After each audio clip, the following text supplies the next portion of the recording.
Hoje temos a honra de receber na sala Maria Isabel Pimentel de Castro Pinto, o político Aldo Rebelo, alagoano de Viçosa, e ex-ministro da Defesa, 67 anos, é mais novo que eu, cara. Eu tenho 73, ó. Aldo foi ministro da Defesa, no tempo em que o Brasil tinha ministro da Defesa Civil, e aí esse tempo foi abandonado pelo Bolsonaro com graves consequências. É um prazer tê-lo aqui, Aldo, mais uma vez. Nós já nos encontramos outras vezes e a sua presença sempre nos alegra.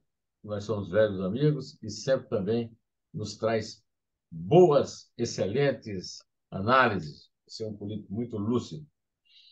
Vamos lá? Muito obrigado. Obrigado, Zé Neumann. É uma alegria reencontrá-lo aqui para debater um momento singular, mas muito difícil, da É, nossa sofrida pátria. isso aí, Aldo. Aldo é um frequentador do Twitter. A Isabel vive me enchendo a paciência aqui para usar mais o Twitter. E o Aldo é daqueles que usam mesmo o Twitter.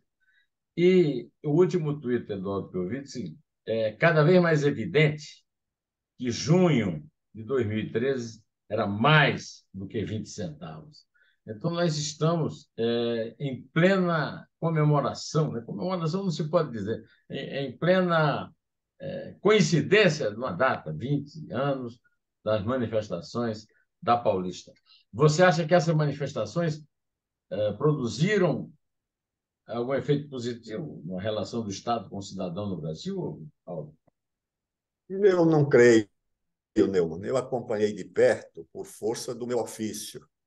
Eu era ministro do Esporte, encarregado de organizar um evento muito complicado, a Copa do Mundo, uma relação com a FIFA, o governo, a Confederação de Futebol aqui no Brasil, um grupo de patrocinadores também muito fortes no meio, e a parte da organização, que não era apenas os estádios, era hotelaria, segurança, mobilidade, transporte, aeroportos. Quando surgiu esse movimento, ele veio junto com outro, que se intitulou Não Vai Ter Copa. Esse era o movimento. Não vai ter Copa, com manifestações de rua, algumas violentas. Uma delas chegou a ter como vítima um cinegrafista, não sei se está da TV Bandeirantes ou Da Record, no Rio de Janeiro. TV Bandeirantes no Rio. É. É, TV Bandeirantes, entendeu? E quebra-quebra. E eu, naturalmente, estava preocupado com aquilo, porque aqui em São Paulo, os manifestantes chegaram a ameaçar não permitir a construção da obra do estádio, que teria a abertura da Copa, que seria o estádio do Corinthians, ou de ocupar o metrô no dia da abertura da Copa, o que significaria que ninguém poderia ter acesso, porque a maioria dos que iriam à abertura da Copa iriam de metrô. Então, isso tudo trouxe muito transtorno. Eu acho que ali havia muito interesse político naquele movimento de setores da esquerda e de setores da direita, que se juntaram no movimento Não Vai Ter Copa. E eu soube depois, por amigos meus, que são especialistas em publicidade, que muitas daquelas convocações que apareciam como sendo manifestações espontâneas de jovens, eram manifestações produzidas. Eles diziam: oh, isso aqui não é linguagem espontânea, isso aqui não é a linguagem oral, isso é a linguagem de teleprompter. A linguagem escrita é muito diferente, a construção dos períodos, nós sabemos disso. E a iluminação também, apesar do ambiente ser familiar, numa penteadeira, num quarto, mas a iluminação é profissional. Então, eu acho que, de fato, ali tinha muito mais do que somente os 20 centavos pelo preço das passagens. É isso que você tuitou. Eu quero te mostrar, Aldo, esse livro que foi organizado pelo cientista político Rubens Figueiredo, que você conhece, sobrinho do Ney, do Eurico Figueiredo, grande especialista em Forças Armadas, que é um assunto que também você entende bem, né? E nesse livro tem um texto meu, entre outras pessoas, Dani Rosenfeld, Marcelo Paran, Ney Figueiredo, Roberto Macedo, etc., E o título do meu texto é A multidão poderosa virou plebe ignara e tudo ficou como antes na República de Abrantes. Quer dizer, essa história que você falou dos 20 centavos foi apenas um pretexto, e a revolta da sociedade contra o Estado, a crítica ao governo, deu em nada, porque hoje eu acho que nós estamos numa situação de maior divórcio entre a sociedade e o Estado do que naquela época, e o Estado do que naquela época. O que é que você acha disso? Olha, eu vejo que ali havia uma insatisfação, principalmente nos setores médios. Nós aqui nos relacionamos basicamente em São Paulo com pessoas de classe média. Esses são os meus vizinhos, as pessoas que eu mais encontro com frequência, porque as outras pessoas a gente encontra com uma frequência muito menor. E qual era a insatisfação que eu via? Isso eu pude sentir quando eu assumi o Ministério da Ciência e Tecnologia, que mandei fazer um levantamento sobre o impacto da ciência e da inovação e da tecnologia no mundo do trabalho e no mundo da produção. E o que eu vi era uma coisa assustadora. Porque durante os dois primeiros mandatos do presidente Lula e o primeiro da presidente Dilma, o Brasil, José Neumann, criou 16 milhões de empregos e perdeu 4 milhões. Ficou com saldo de 12. O que é espantoso? Que os 16 milhões de empregos criados foram todos na área de serviço, empregos de até um salário mínimo, ou um salário mínimo e meio, e os 4 milhões de empregos foram todos acima de 2 salários mínimos. Os empregos industriais, os empregos de classe média. E aí eu encontro pessoas aqui, meus vizinhos, que dizem, olha, mudou dos Jardins para morar na periferia porque a escola era mais barata, porque o condomínio era mais barato, porque a renda não pagaria mais de viver nesse bairro onde eles foram criados ou nascidos. Então, havia, de fato, ali, com a questão do desemprego e da queda da renda da classe média, uma insatisfação muito grande. E essa insatisfação, não precisa você dizer a alguém que teve a sua renda diminuída para ela saber que ela está vivendo uma situação difícil. Eu acho que aquilo desencadeou essas manifestações que se voltaram contra o governo, mas as manifestações das pessoas tinham uma insatisfação material e as outras tinham intenções políticas. Alguém queria desgastar o governo da presidente Dilma para colar um fracasso de gestão num grande evento como a Copa, e setores da esquerda, como o PSOL, estavam de olho em tomar o lugar do PT na esquerda, na oposição. E isso confluiu para as manifestações e a manipulação política de manifestações que tinham uma base numa insatisfação real da população ou da sociedade.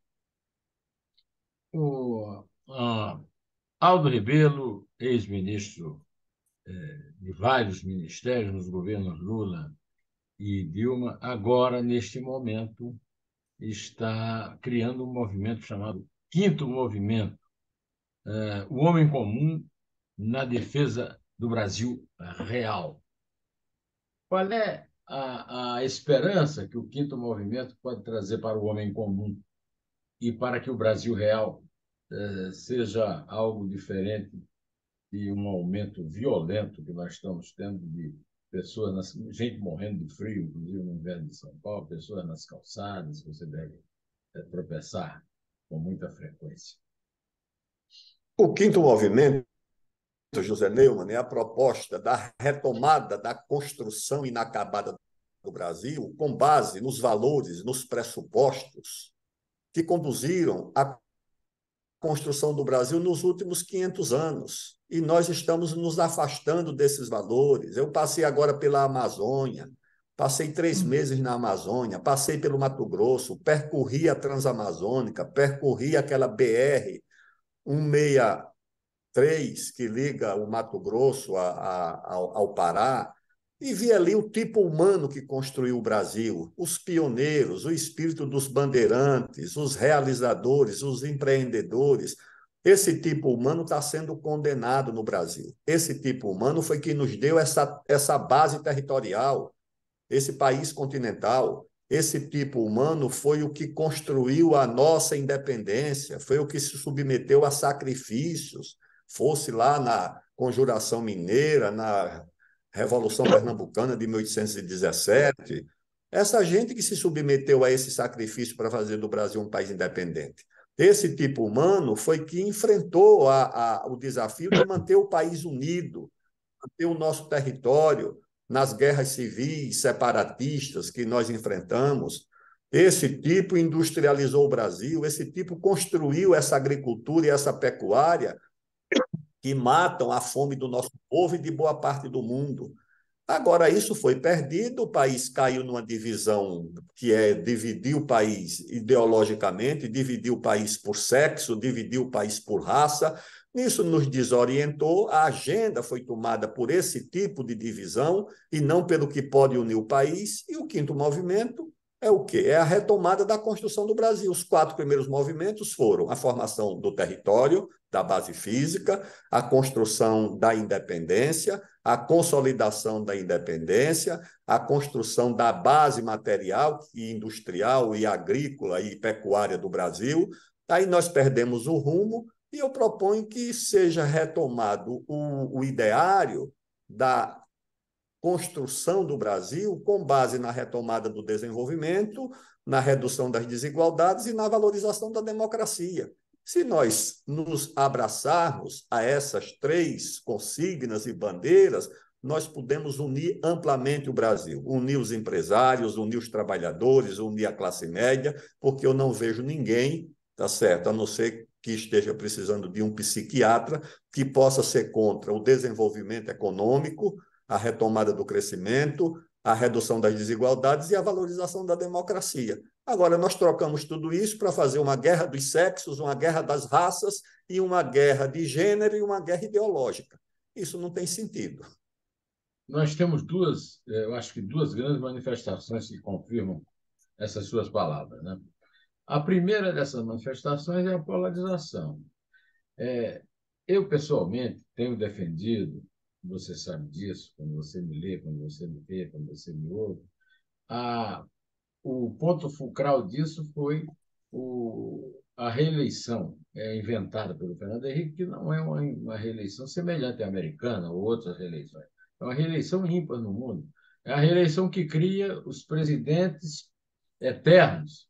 Né? Lula e Bolsonaro dividiram o país ao meio, as pessoas matam e morrem por amor a uma divisão e a políticos que não merecem nenhum dos dados, os líderes merecem essa paixão toda, e o resultado é que nós temos aí o Lula na sua terceira gestão, a próxima eleição vai eleger um ou outro, o Bolsonaro na segunda ou o Lula na terceira e por aí afora. Uma delas é essa.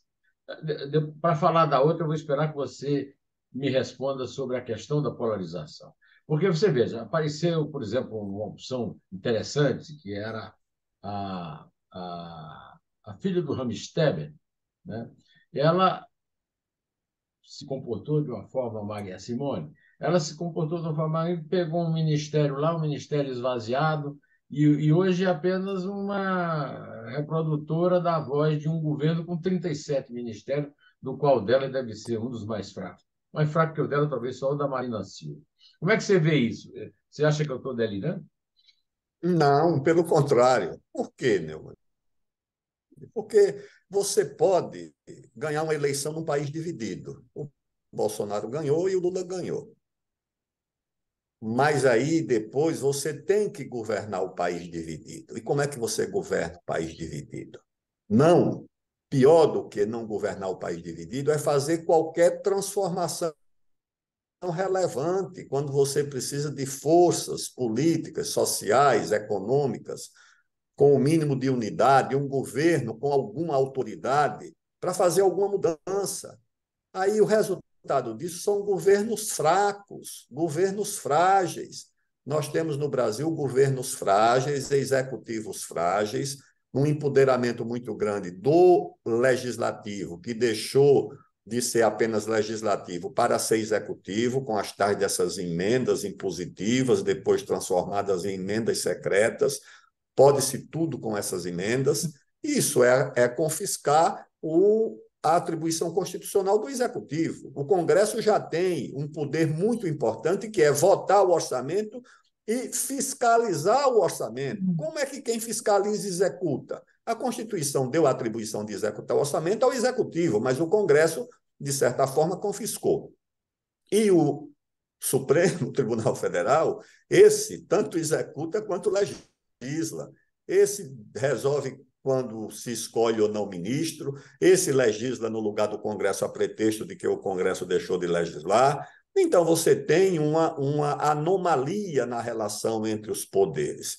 O resultado disso é que, e aí eu acho que, no fundo, essa divisão, essa polarização, interessa aos dois polos.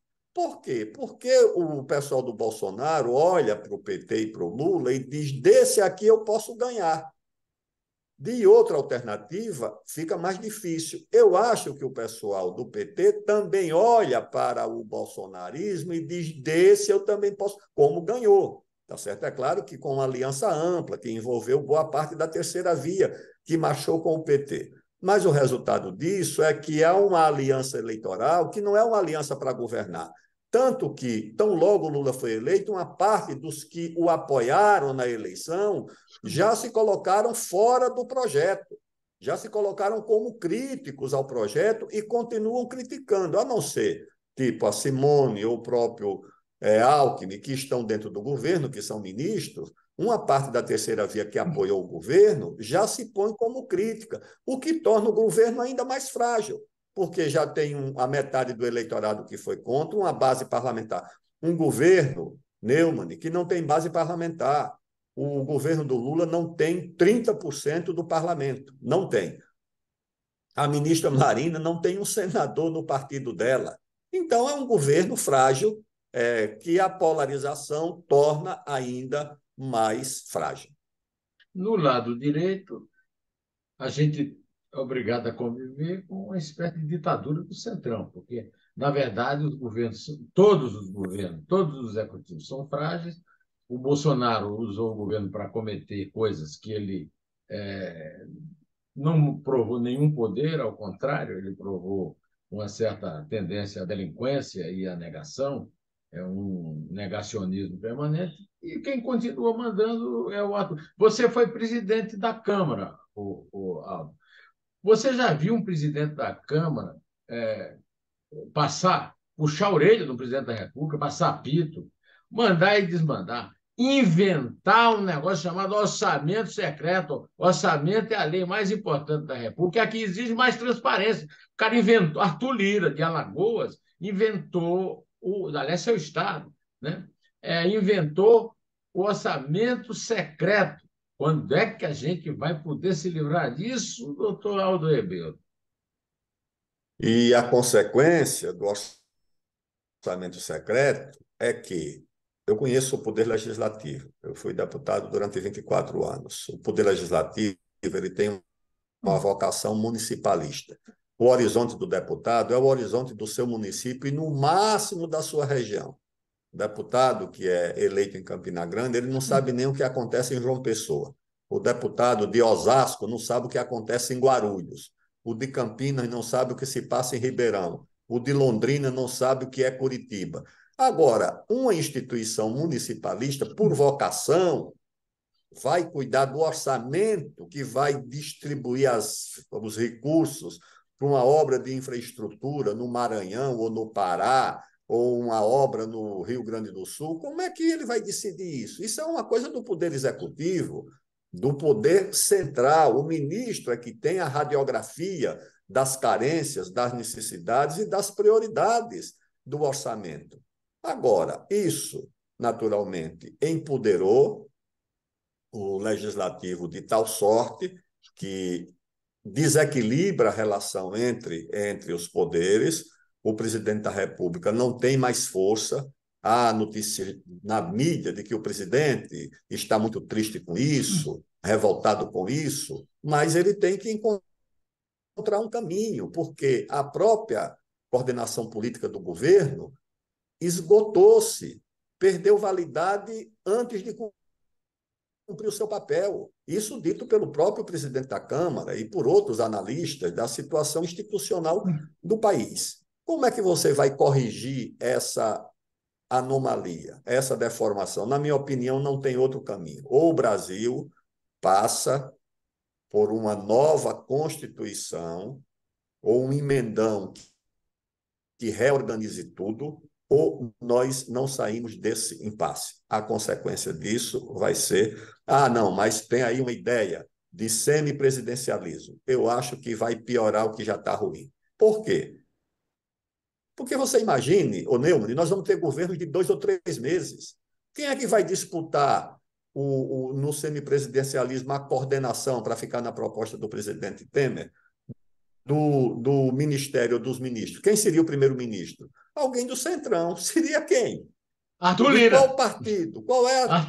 Arthur Lira. É claro que sim. É Eterno. evidente. É evidente. Eterno. Aí você Porque o lê um deputado é eterno. editorial. Você é um exemplo. Claro. 24 anos na Câmara. Deputado é É eterno. O presidente isso. mesmo. Agora, o presidente também se tornou Isso. eterno. E eu quero ver quem é que vai acabar É. com esse presidencialismo que não é de coalizão, que não é de nada. É um presidencialismo da, da, da indulgência plena, doutor Aldo. No semipresidencialismo, na verdade, nós teríamos 2 partidos disputando o poder. O Centrão e a dissidência do Centrão, porque ele iria se É. dividir. Seriam 2 correntes do Centrão disputando, e uma substituindo a outra com 2, 3 meses de prazo de validade, porque a que assumisse não poderia entregar o que prometeu. Não, isso não é solução. Eu acho que o Brasil tem que fazer um giro muito maior para corrigir as deformações e a morbidez da vida institucional que não é pequena. Seremos sempre governos fracos, incapazes de corrigir os rumos, de retomar o crescimento do país, porque ele foi tomado de assalto pelas corporações. Quem manda no Brasil são corporações, é o Judiciário, é o Ministério Público, é o IBAMA, é a Polícia Federal, é esse povo que comanda. Acima do Poder Executivo está o comando desse povo. Eu vi agora na Amazônia como é que essas corporações tratam lá as pessoas que estão querendo sobreviver, criar um bicho, fazer uma atividade econômica, como se o crime fosse esse. Em Altamira, onde eu fiquei durante 3 meses, a cidade é toda pichada, é uma cidade nas margens do rio Xingu, lá no coração da Amazônia, na beira da Transamazônica. Lá está cheio de pichação. Pichação do PCC, pichação do Comando Vermelho, pichação da Família Norte. Toda semana morre jovens e mais jovens. A taxa de suicídio da juventude lá em cima. Só numa escola morreram suicidas 11 no ano. Aí, quando você chega lá, você vê um aparato de forças da repressão, dezenas de carros da Força Nacional, helicópteros, IBAMA, Polícia Federal. Você pensa que é para combater o narcotráfico? O Comando Vermelho, o PCC, a Família Norte? Não, é para perseguir agricultor. É para tomar conta de uma agenda que não é agenda de combate ao crime. Neumann, na Amazônia, principalmente na fronteira do Brasil com o Peru e a Colômbia, o maior empregador não é mais a prefeitura, é o narcotráfico. Isso me foi dito por um dirigente importante lá do governo do estado do Amazonas. O narcotráfico já emprega mais do que as prefeituras. Você imagina a situação. Essa sua observação é muito lúcida, muito grave. Mas eu queria lhe pôr um outro problema, que é o seguinte: a praga do identitarismo como resultado disso, né? Negro com negra, negro com negro, mulher com mulher, quer dizer, o identitarismo chegou a um ponto. Tem um amigo meu, que eu não sei se você conhece, um grande intelectual, Antônio Rizério, que ele foi deslocado de todos os meios de comunicação, foi calado, censurado, porque ele ataca o identitarismo, né? E o identitarismo é uma praga que está demolindo, inclusive, as opções de esquerda para esse mundo que o Brasil está cada vez mais dominado, e nunca foi assim, você sabe, pela direita. Neumann, nosso país tem uma tradição do sincretismo, uma tradição da miscigenação. O Brasil, desde a sua origem, quando as Índias e os portugueses criaram os mamelucos de São Paulo, que ajudaram a expandir as nossas fronteiras, que é um país miscigenado. E quando nós nos voltamos para combater o racismo, como fez Gilberto Freire, tá certo? Nós o fizemos para ampliar a unidade e a união do país e não para dividi-lo, tá certo? A promoção dos direitos da mulher sempre foi a busca de unir o país e não usar essas reivindicações legítimas para dividir o país, importando, inclusive, uma agenda dos Estados Unidos, que é uma outra formação social, para aplicar no Brasil. O Antônio Risério, ele foi perseguido, censurado. Aliás, o Instituto Bonifácio, do qual eu participo, deu a ele uma homenagem no ano passado, exatamente por resistir a essa agenda, por defender a melhor tradição intelectual do Brasil, que é a tradição do Gilberto Freire, a tradição do Alberto Torres, a tradição do Manuel Bonfim, a tradição do Darcy Ribeiro, a tradição dos sociólogos e dos antropólogos brasileiros que sempre valorizaram no Brasil essa questão da mestiçagem e da miscigenação.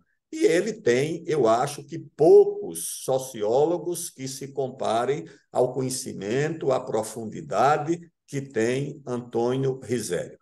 E esse elemento é usado exatamente como elemento de desorientação do nosso país. Você imagine, você dividir o país aqui, transformar o Brasil como se o Brasil não fosse uma nacionalidade, um povo próprio, fosse um espaço físico onde descendentes de europeus e de africanos entram em guerra cultural, em guerra ideológica, em disputa, como se não tivesse uma história comum, como se não tivessem objetivos comuns, e da mesma forma essa disputa de gênero, que é essa coisa do identitarismo. Eu acho que isso vai levar, claro, em primeiro lugar, a retardar as mudanças que o Brasil precisa conhecer, mas vai levar também a uma grande derrota da parte da esquerda que se abraçou com essas teses. Nós já tivemos esse resultado recentemente no Chile. O povo brasileiro não vai aceitar isso. Não vai aceitar, vai rejeitar, e isso vai trazer, naturalmente, consequências para os defensores partidários. Muitos são interesses econômicos, financeiros. Há um número grande disponível de bolsas, de recursos das fundações.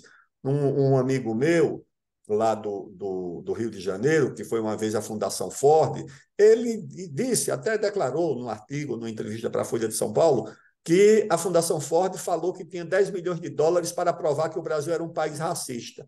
Por quê? Porque, naturalmente, isso tem implicações até diplomáticas e geopolíticas. É convencer os africanos de que o Brasil não é um país que integrou a população negra, que o Brasil talvez seja mais racista do que os Estados Unidos, porque seria um racismo disfarçado. É esse o objetivo do financiamento dessas fundações norte-americanas e europeias para essa agenda identitária que tem que ser enfrentada e derrotada, porque isso não é o Brasil. Nosso tempo está se esgotando, mas eu preciso que você fale sobre um tweet que eu li seu, que eu achei bastante lúcido, quando você diz o seguinte: eu também defendi a volta da Venezuela, eu tenho experiência na Venezuela, eu entrevistei o Carlos Andrés Pérez quando ele apoiou o Acordo Brasil-Alemanha contra os Estados Unidos, na época em que o presidente venezuelano, o presidente americano gripava, o presidente venezuelano espirrava, né? Nos anos 70. E você disse que a relação do Brasil com a Venezuela é uma relação entre estados nacionais e não obedece à ideologia, né? Brasil e Venezuela são nações, partilham 2.200 quilômetros de fronteira e desejamos um convívio que não quer dizer que nós tenhamos de fazer como o Lula fez, e apoiar a evidente ditadura de Maduro, que, como diz o meu amigo Joaci Góes, que você também conhece, que já foi presidente da Academia de Letras da Bahia, não existe mais ditadura comunista no mundo. Todas as ditaduras são fascistas, inclusive a China, que além de fascista é escravocrata, e a Venezuela, que é fascista, Cuba, que é fascista, etc. Me explica essa sua defesa, que é uma defesa que eu também fiz da relação diplomática do Brasil com a Venezuela, sem ter que apoiar necessariamente uma ditadura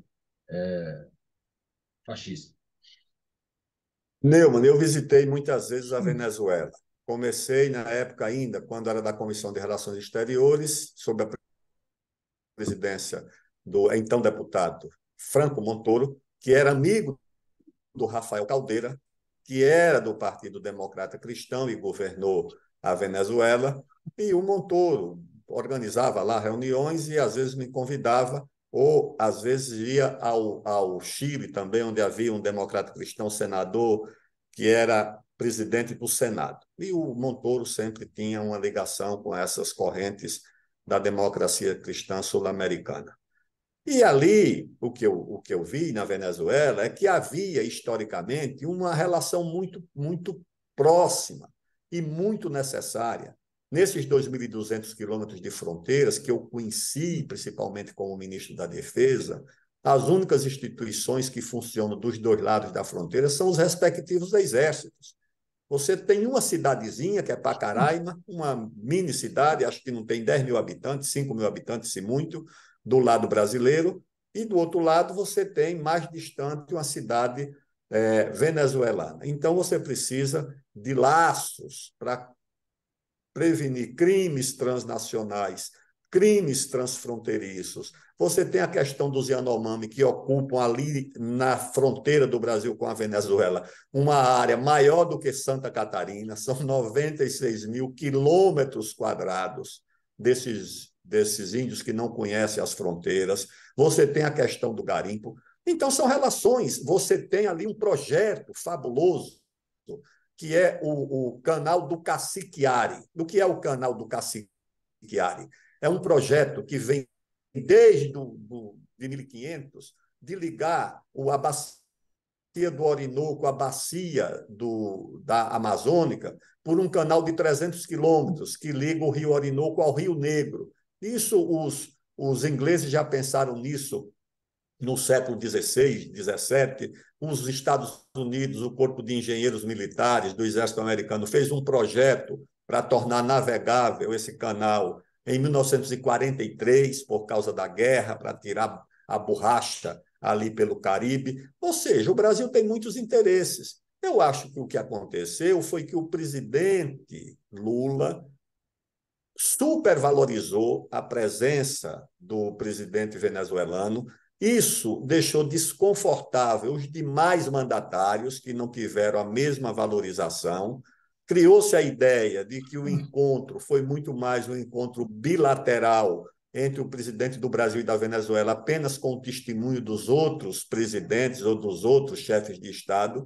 Eu acho que a presença do presidente venezuelano ou de qualquer outro mandatário sul-americano é natural no encontro de países sul-americanos. O que eu acho que saiu fora do tom foi exatamente o tratamento diferenciado entre os chefes de Estado, que gerou desconforto e, segundo consta, até o cancelamento de um jantar que seria oferecido e que recebeu naturalmente a negativa da maior parte dos que foram convidados. No resto, eu acho que a relação entre Estados, a mesma coisa com a China. Nossa relação com a China não é uma relação ideológica, nossa relação com a China, ou com os Estados Unidos, porque aqui ficou o seguinte: vamos escolher com qual partido nos Estados Unidos nós nos relacionamos.